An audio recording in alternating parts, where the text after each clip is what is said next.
नोंथांमोननि नैबे गामिनि थांलाय फैलाय लामाया गाज्रि जाना थानायनि उनाव मोनसे औवा दालां जों आबुङै हेबनायखौ जों नुनो मोनो। दा मा फोरमायगोन बे बेलायाव सोरनि हेफाजाबजों हेबा? खुलुमबाय। आंनि मुङा मुस्रि जिनु कुमार दैमारि। गामिनि मुङा 2 नं पूर्व आस्राबारि, चिरां जिल्ला पश्चिम चिरां जिल्लानि आस्राबारि BCDC आन्दारनि गोलैयो। दा बेवहाय जे जोंनि बे 2 नं पूर्व आस्राबारिनि जे गामि गेजेरनि लामा बियो नै दाखालिनि जे अखा हानाय गोबांथार अखा हानायनि जाहोनाव जोंनि बे गामि गेजेरनि लामाया बायफ्लंलाङो। बिनि गेजेरावनो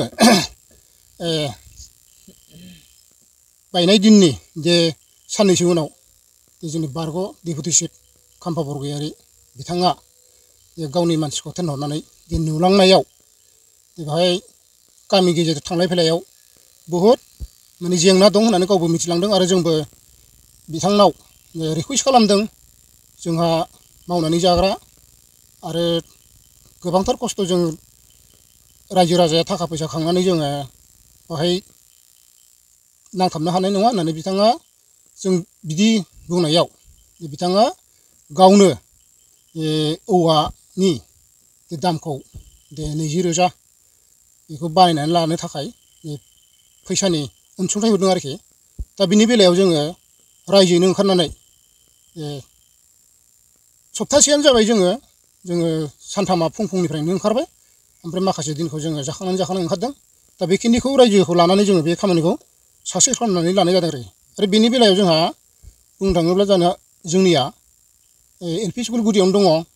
बेवहाय थांनो फैनो गथ'फ्रा बिराद उसुबिदा जायो आरो बाहाय रुनिखाता बाजार जाहैनाय जा स्कुलाव थांनाय कलेजाव थांनाय जे गासैबो जा रुनिखाताथिंनो थांनांगौ जायो। बेहाय थांलाय फैलायाव बिराद उसुबिदा। दा बिनि थाखायनो जोङो बिथां सारनाव जोङो रिकुवेस्ट खालामनानै बेखिनि रांखौ जों मोननाय जादों आरोखि। दा बेजोंनो जोङो बे खामानिखौ मावनानै लानाय जाबाय। फैबाय थानाय समावहाय नोंथांमोना बिदिनो साबसिन माबाफोर लुबैबावो नामा गामिनि जानानै? बेखौथ' जोङो लुबैयो। मानो होनब्ला जोंनि गामिया फ्राय गोबां बोसोरनिफ्रायनो जोङो बे लामानि थाखाय जोंहा भुगिनानै दङ। दा बेखायनो आङो बिटिआर सरकार मानब गेदेर प्रमद बर' सारनिसिम आं बेखौनो खावलायनो लुबैयो जे बिनिफ्राय बे लामाखौ मोजाङै मावफुंनानै लानो थाखाय सारआ बेखौ एसे नोजोर लायो आरो मावनानै होयोब्ला जोबोद मोजां जागोन आरोखि। माने बे लामाया जुनियनथार आरोखि गामिनि थाखाय। थांलाय फैलाय मोनसे गामिजों हान्थियो बेहायथ' जोंनियाव दरबायानो गोलैयो। ओरैहाय जोंनि 2 नं पूर्व आस्राबारि थाबाय मेनाव जयफारा आरो सिजौगुरि, सनापुर, पूर्व बासबारि आरो नैबे पूर्व आस्राबारि बे गामि दरबाया फुरा मैखोम बे गामियाव